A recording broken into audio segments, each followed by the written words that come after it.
तो हेलो दोस्तों, ABC coaching YouTube channel में आप सभी का स्वागत है। आप लोग कैसे हैं? उम्मीद करता हूं आप लोग स्वस्थ और मस्त होंगे।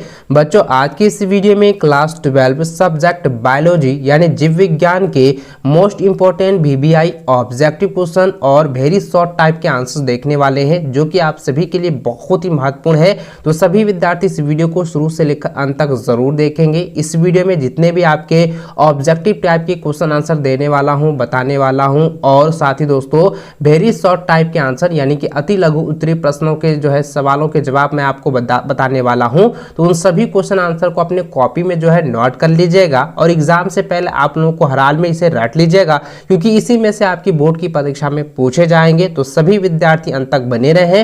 वीडियो को लाइक शेयर जरूर कीजिएगा और चैनल पर नए हैं तो चैनल को सब्सक्राइब करने के साथ बेल आइकन को प्रेस जरूर कर लें। चले बच्चों, क्वेश्चन की ओर चलते हैं। तो देखिए बच्चों, सबसे पहले हम लोग जो है ऑब्जेक्टिव टाइप क्वेश्चन को देखने वाले हैं, यानी कि बहुकल्पिक प्रश्नों के जो है जवाब को देखेंगे। इसको आप लोग ध्यानपूर्वक सुनिएगा और इसको आप लोग अच्छे से साथ ही साथ जो है याद करते जाएं। ठीक है, देखिए पहला जो क्वेश्चन दिया गया है कि which of the following can not serve a vegetative propagules, यानी कि निम्नलिखित में से कौन कायिक प्रबंधन की तरह जो है कार्य नहीं करता है। ठीक है, तो देखिए यहाँ पे जो पहला दिया गया है कि a piece of potato tuber with eyes, यानी कि आंख के साथ आलू का ट्यूबर, ये जो क्या है कि कायिक प्रबंधन की तरह जो है कार्य करता है। तो ये तो यहाँ पे नहीं होगा, क्योंकि इसमें क्या पूछा जा रहा है, निगेटिव पूछा गया है और ये तो है पॉजिटिव होगा। ठीक है, तो ये नहीं होगा।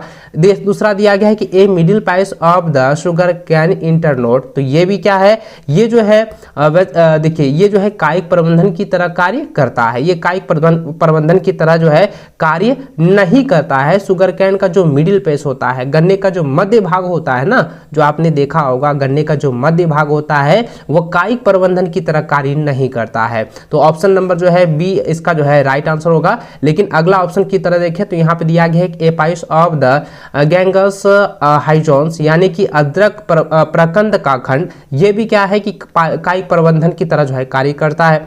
और यहाँ पे देखिए ऑप्शन जो है डी दिया गया है कि a marginal piece of the bryophyllums, bryophyllum यानी कि ब्रायोफाइलम के किनारे का कंद जो होता है, जो खंड होता है, ये भी कायिक प्रबंधन की तरह जो है कार्य करता है। और यहाँ पे निगेटिव पूछा गया है, यानी कायिक प्रबंधन की तरह कार्य कौन नहीं करता है। तो बच्चों इसका जो सटीक आंसर होगा ना, तो इसका ऑप्शन नंबर बी जो है इसका सही व सटीक आंसर होगा। यानी कि गन्ने का जो मध्य भाग होता है, शुगर कैन का जो है इंटरकोड जो होता है, मिडिल पेस होता है, वो जो है कायिक प्रबंधन यानी कि वेजिटेटिव प्रोग्यूल्स की तरह जो है कार्य नहीं करता है। ठीक है, तो ऑप्शन जो है बी इसका सही व सटीक आंसर होगा। इसको आप लोग नोट कर लीजिए, एग्जाम से पहले आप लोगों को याद कर लेना है। यह वीडियो जो है आप हिंदी माध्यम के स्टूडेंट है या आप इंग्लिश माध्यम के स्टूडेंट है, दोनों के लिए बहुत ही जरूरी होने वाला है, बहुत इंपॉर्टेंट होने वाला है। इसको आप लोग ध्यान से देखेंगे और इसको आप लोग याद करते जाइए। ठीक है, चलिए अगला सवाल दोस्तों दिया गया है कि which of the following is diploid, यानी कहता है निम्नलिखित में से जो है कौन सा द्विगुणित है। ठीक है, देखिए मैंने आपको पहले भी बताया था, तो द्विगुणित कौन से होते हैं, जायगोट होते हैं, यानी कि युग्मनज होते हैं। तो देखिए यहाँ पे पहला ऑप्शन दिया गया है कि मेल गैमेट यानी कि नर युग्मक, ये तो नहीं होगा।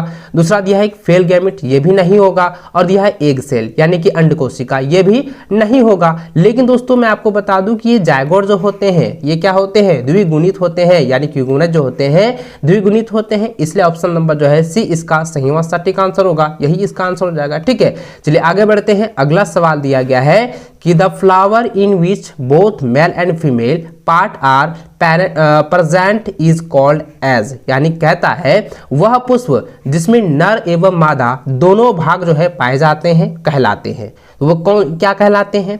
क्या वह जो है यूनिसेक्सुअल कहलाते हैं यानी एकलिंगी कहलाते हैं? क्या वह जो है बाइसेक्सुअल कहलाते हैं, द्विलिंगी कहलाते हैं? क्या वह सेक्सुअल यानी अलिंगी कहलाते हैं?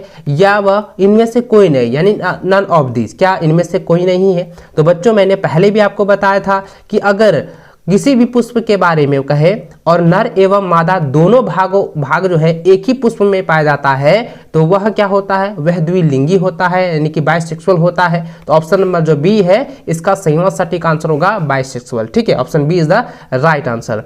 अगला सवाल दोस्तों दिया गया है कि which of the following is an example of homogamety. तो देखिए होमोगैमेटी का यानी कि समयुग्मकी का एक उदाहरण बताना है। ठीक है। तो संयुग्मकी का उदाहरण यहाँ पे दिया गया है। तो देखिए पहला दिया है क्लोरोफोरा, ठीक है, दूसरा दिया है ह्यूमन यानी कि मानव, और तीसरा दिया है अर्थवर्म यानी केचुआ, और यहाँ पे माइजिन यानी कि मक्खा। तो बच्चों इसका जो आंसर होगा क्या हो जाएगा, यहाँ पे पूछ रहा है समयुग्मकी, तो समयुग्मकी क्या हो जाएगा, क्लोरोफोरा हो जाएगा, ठीक है, क्लाइडोफोरा हो जाएगा, क्लाइडोफोरा ऑप्शन नंबर जो ए है इज द राइट आंसर होगा, ठीक है। चलिए आगे बढ़ते हैं। अगला सवाल दिया गया है the generative body of human is, यानी कहता है मानव का जनकीय काय है। तो जनकीय काय कौन सा है भाई, तो जनकीय काय होता है द्विगुणित, ठीक है, क्या होता है, द्विगुणित होता है, यानी कि डिप्लॉइड होता है, डिप्लॉइड ऑप्शन जो है बी इसका सही आंसर होगा, द्विगुणित, ठीक है, इसको आप लोग रट लीजिए। अगला सवाल दोस्तों दिया गया है 6ठा नंबर, कहता है कि in which of the following organism external fertilization occurs, यानी कि निम्नलिखित में से किस जीव में बाह्य निषेचन संपन्न होता है, किस जीव में जो है बाह्य निषेचन की प्रक्रियाएं होती है। मैंने आपको पहले भी बताया था बाह्य निषेचन किन किन जंतुओं में होता है, और जो है आंतरिक निषेचन यानी कि जो अंतर निषेचन की प्रक्रिया होती है वो किस जीवों में पाए जाते हैं। दोस्तों मैंने आपको बताया था, और यहाँ पे ऑप्शन देखें तो पहला दिया है फ्रॉग यानी कि मेढक, दूसरा दिया है मैंगो यानी कि आम, तीसरा दिया है हनी बी यानी कि मधुमक्खी, और चौथा है ह्यूमंस यानी कि मानव। तो देखिए बच्चों यहाँ पे क्या आपको देखना है कि ये जो मैंगो होता है इसमें जो ये है एक्सटर्नल होता है, लेकिन इस प्रक्रिया में होता है। हनी बी में जो होता है ये भी क्या है, ये अंडे देती है, लेकिन यहाँ पे इसमें क्या है पूछा गया है कि बाह्य निषेचन संपन्न होता है, जीव पूछा गया है, ठीक है। तो जीव आपको बताना है, तो ह्यूमन बीइंग में क्या होता है, ये मानव है, ठीक है। मानव में क्या होता है कि इंटरनल फर्टिलाइजेशन ओक्योर्स होता है, ठीक है। तो यहाँ पे क्या है कि मानव जो है इसका आंसर नहीं होगा, आम भी इसका आंसर नहीं होगा, मधुमक्खी भी इसका आंसर नहीं होगा। लेकिन बच्चों आप ध्यान दें, तो मैंने पहले भी आपको बताया था फ्रॉग यानी कि जो मेढक होते हैं उसमें जो है एक्सटर्नल फर्टिलाइजेशन की प्रक्रियाएं होती है, ठीक है। तो ऑप्शन नंबर ए जो है इसका सही आंसर होगा मेढक यानी कि फ्रॉग, ठीक है। चलिए आगे बढ़ते हैं। अगला सवाल दोस्तों दिया गया है कि angiosperm zygote is formed inside, यानी कहता है आवर्त बीजियों में युग्मनज का निर्माण के अंदर होता है। तो किन के अंदर होता है भाई, मैंने पहले भी आपको बताया था यह जो है ओवरी के अंदर होता है, यानी कि अंडाशय के अंदर होता है, यानी कि ऑप्शन सी जो है इसका सही व सटीक आंसर होगा। अगला सवाल देखें, दिया गया है कि which of the following is not an oviparous animal, यानी कहता है निम्नलिखित में से अंडपरजक जीव नहीं है। तो अंडपरजक जीव यानी कि सर्प क्या है, तो सर्प क्या है भाई, तो सर्प जो है वो अंडपरजक जीव है या नहीं, ये अंडपरजक जीव नहीं है। दूसरा दिया है कौवा, तो क्या ये अंडपरजक जीव है, हाँ ये अंडपरजक जीव है, ये भी नहीं है। कंगारू क्या अंडपरजक जीव है, हाँ ये जो है कंगारू जो है अंडपरजक जीव है। और शुतुरमुर्ग जो है ये अंडपरजक जीव नहीं है। यहाँ पे सवाल ये पूछा गया है कि अंडपरजक जीव नहीं है, तो सांप, कौवा और शुतुरमुर्ग जो है ये इसका आंसर नहीं होगा। इसका जो सही आंसर होगा option number see the right answer होगा।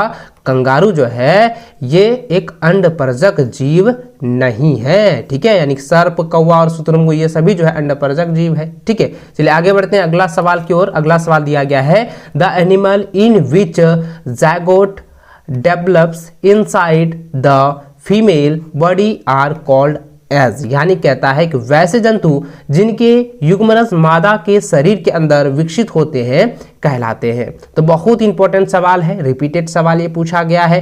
दोस्तों आपको मैंने पहले बताया था कि अगर युग्मनज जो है मादा शरीर के अंदर विकसित होते हैं तो उसको हम लोग कहते हैं सजीव प्रजक, क्या कहते हैं, सजीव प्रजक कहते हैं। इसलिए option number B is the right answer होगा, यानी कि विविपाउरस, ठीक है, ऑप्शन नंबर जो है B is the right answer. अगला सवाल दोस्तों दिया गया है कि the fruits which develops without fertilization are called as, यानी कि वैसे फल जो बिना निषेचन के विकसित होते हैं कहलाते हैं। तो इसका आंसर क्या होगा, अनिषेक जनित फल, यानी कि क्या कहेंगे, देखिए पार्थोग्राफिक फ्रूट्स। ठीक है, तो यानी कि ऑप्शन नंबर जो सी होगा इसका सही व सटीक आंसर होगा, क्योंकि यहाँ पे सवाल पूछा गया है कि बिना निषेचन के विकसित होते हैं वैसे फल कहलाते हैं, वैसे फल जो है अनिषेक जनित फल कहलाते हैं। Option C is the right answer होगा। ठीक है, चलिए इसको आप लोग नोट कर लीजिए, एग्जाम से पहले आप लोग को याद कर लेना है। चलिए आगे बढ़ते हैं। अगला सवाल दोस्तों आपका जो है अति लघु उत्तरीय प्रश्न है, इसको भी हम लोग देखेंगे और इसको आप लोगों को समझना है। इसको मैं बारीकी से समझाते हुए आपको बताऊंगा और आपको जो है यहीं पे याद कराऊंगा। ठीक है, देखिए पहला क्वेश्चन जो दिया गया है आप इसको ध्यान में देखें, ध्यान से देखें। और ये सारी क्वेश्चन जो है ना मैंने पहले भी आप लोगों को कराया हुआ है, आपको याद होगा अगर आप मेरे पुराने स्टूडेंट होंगे तो। देखिए बच्चों यहाँ पे दिया गया है कि व्हाट इज रिप्रोडक्शंस, यानी कि जनन क्या है। तो इसका इस प्रकार से आंसर अगर इंग्लिश में देना है, आप हिंदी इंग्लिश मीडियम के स्टूडेंट है तो आपको इस प्रकार से आंसर देने हैं कि the process by which organism produce their own like progenies is called reproduction, यानी कि वह जैविक प्रक्रम जिसके परिणाम स्वरूप जीव अपने समान संतति को उत्पन्न करता है उसे जनन कहते हैं। इस प्रकार से आपका जो है आंसर देने हैं। ठीक है, और इस तरीके से जो आपका अति लघु उत्तरीय प्रश्न होंगे इसमें जो है ना 2 अंक आप लोगों का मिलेगा। ठीक है, तो इसको जो है आप लोगों को याद रखना है और इस बार आपको जो है उत्तर पुस्तिका में ही ऑब्जेक्टिव और सब्जेक्टिव दोनों को आंसर लिखने हैं। तो इसको आप लोगों को ध्यान पर देखना और कट कुट जो है ज्यादा नहीं कीजिएगा। ठीक है, इसको आप लोग अच्छे से रख लीजिए। अगला सवाल की ओर चलते दोस्तों, अति लघु उत्तरीय प्रश्न का जो है दूसरा सवाल है कि how many type of reproduction are there, यानी कि जनन के कितने प्रकार होते हैं। तो मैंने आपको पहले ही बताया था कि जनन के जो है मुख्य 2 प्रकार होते हैं, एक होता है सेक्सुअल रिप्रोडक्शन और दूसरा होता है एसेक्सुअल रिप्रोडक्शन, यानी कि लैंगिक जनन और अलैंगिक जनन। तो आप लोगों को पता ही है, तो आंसर देने हैं there are 2 types of reproductions, sexual reproductions and asexual reproductions, यानी कि जनन के 2 प्रकार होते हैं, लैंगिक जनन एवं अलैंगिक जनन। इस प्रकार से आंसर आपको लिखने हैं। अगला सवाल दिया गया है बाय विच,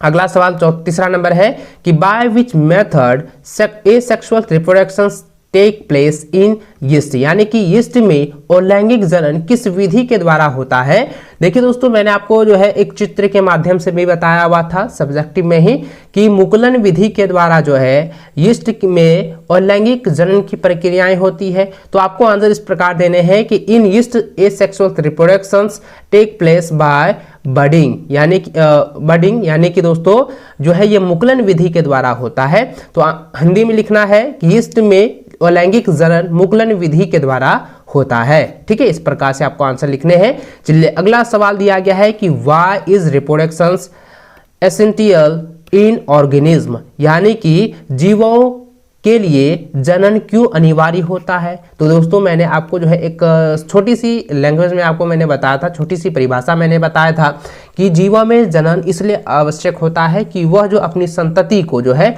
आगे पीढ़ी दर पीढ़ी जो है जीवित रखने योग्य बनाता है, या अपनी संतति को जो है आगे बढ़ाने के लिए जो है जीवों में जनन आवश्यक होता है। तो इसको दोस्तों आंसर इस प्रकार देने हैं कि reproduction is a process by which organism produce their own like progeny which enables species to live generation after generation, that is why reproduction is essential, यानी कि जनन अपने समान संतति उत्पन्न करने की विधि है जो जीवों की प्रजाति को पीढ़ी दर पीढ़ी जीवित रहने योग्य बनाता है। इसी कारणवश जनन जो है अनिवार्य होता है। इस प्रकार से आपको आंसर लिख देने हैं।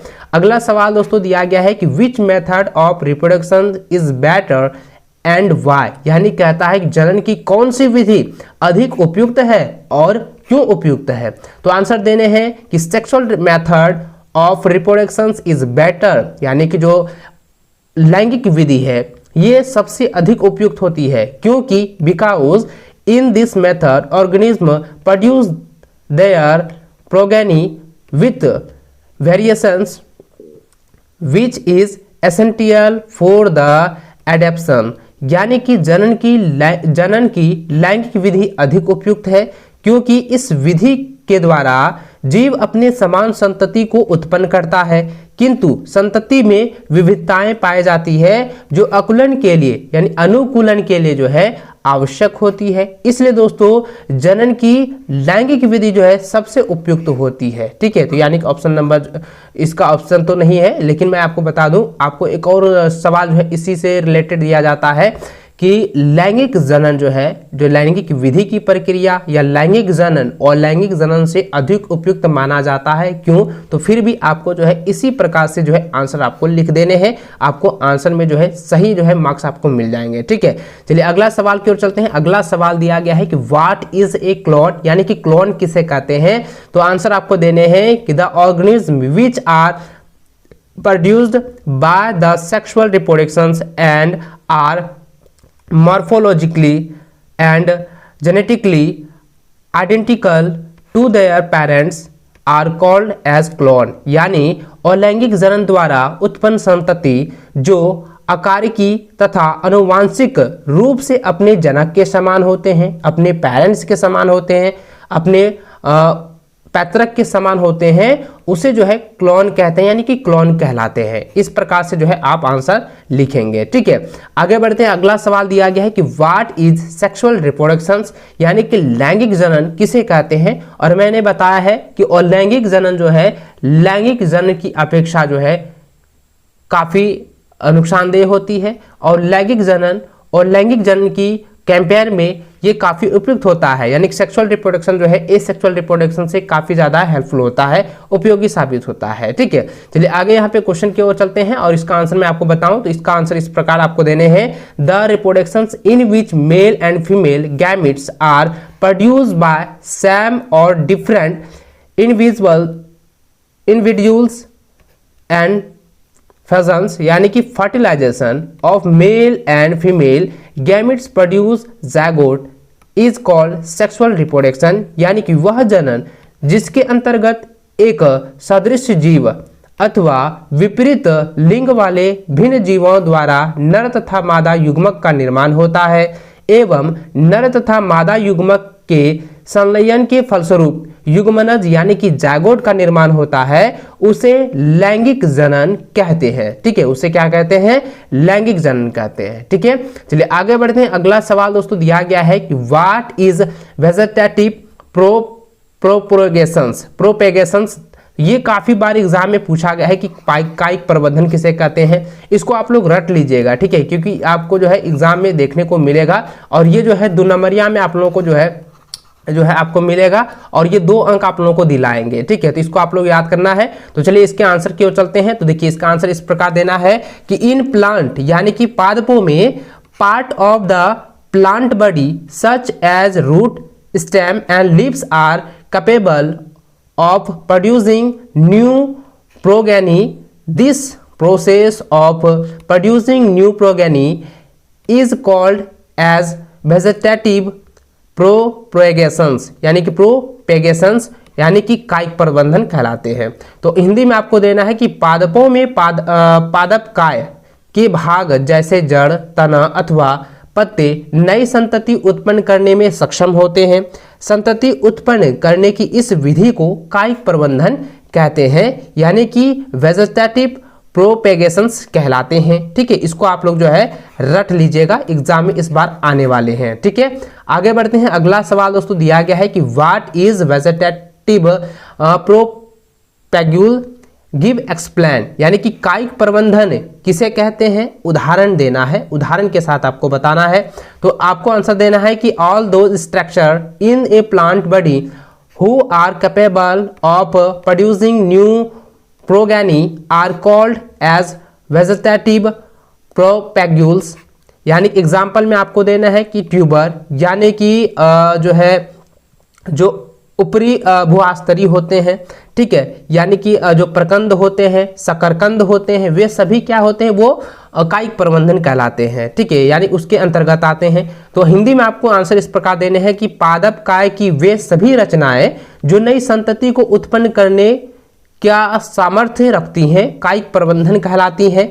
उदाहरण आपको देना है जैसे कि ऊपरी भूआस्तरी, प्रकंद, शकरकंद, बल्ब इत्यादि, ये सभी क्या है, ये कायिक प्रबंधन के उदाहरण है। ठीक, इसको आप लोग जो है रख लीजिएगा। ऑब्जेक्टिव में भी पूछे जाते हैं कि कायिक प्रबंधन के उदाहरण कौन से हैं, तो आपको इस प्रकार से अगर शकरकंद रहे, बल्ब रहे या प्रकंद रहे या ऊपरी अभ्वास्तरी रहे तो आप टिक लगा दीजिएगा, ये सभी क्या है, कायिक प्रबंधन है। ठीक है, अगला सवाल दोस्तों दिया गया है कि by which kind of division gametes are produce in the process of sexual reproduction, यानी कि लैंगिक जनन की प्रक्रिया में किस विभाजन के द्वारा युग्मकों का निर्माण होता है। तो आंसर देना है कि बाय मियोसिस डिवीजन। यानी कि दोस्तों मैं आपको बता दूं कि यह जो लैंगिक जनन की जो प्रक्रियाओं के द्वारा, विभाजन के द्वारा जो युग्मकों का निर्माण होता है, जो जायगोट का निर्माण होता है, तो यह जायगोट जो है, यानी सॉरी यह गैमेट जो बनता है, ये गैमेट जो है ये जो है अर्धसूत्री विभाजन के द्वारा जो है तैयार होता है। तो इसी तरह से जो है आपको आंसर में लिखने हैं कि बाय मियोसिस डिवीजन, यानी कि यह जो है अर्धसूत्री विभाजन के द्वारा होता है।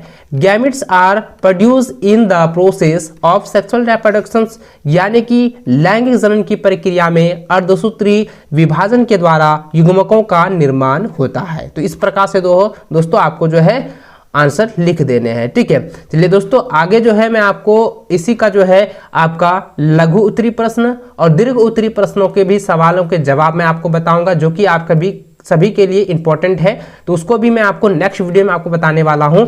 इस वीडियो में दोस्तों आप लोगों का जो है ऑब्जेक्टिव वाला और आपका जो अति लघु उत्तरी है, ठीक है, अति लघु उत्तरी जो सवाल है वो सारे सवालों का मैंने आंसर आपको बताए हैं, जो कि आप सभी के लिए बहुत ही इंपॉर्टेंट है। आप लोग जो है इसको नोट कर लीजिएगा और इसको आप लोग जो है अच्छे से याद कर लीजिएगा, क्योंकि इस बार कई सारे जो है क्वेश्चन आपके डायरेक्ट जो है बोर्ड की परीक्षा में इसी वीडियो से देखने को मिलेगा। इसलिए इन सभी वीडियो में बताए गए सभी क्वेश्चन को आप लोगों को रट लेना है, याद कर लेना है। और वीडियो अच्छी लगी तो वीडियो को दोस्तों एक बार जो है लाइक कर दीजिएगा और अपने सभी दोस्तों के साथ शेयर जरूर करते जाएंगे। जितने भी आपके भाई बहन हैं, जितने भी दोस्त हैं, सभी के साथ इसे शेयर जरूर कीजिएगा। चलिए बच्चों, इस वीडियो में बस इतना ही। वीडियो को अंत तक देखने के लिए बहुत बहुत धन्यवाद।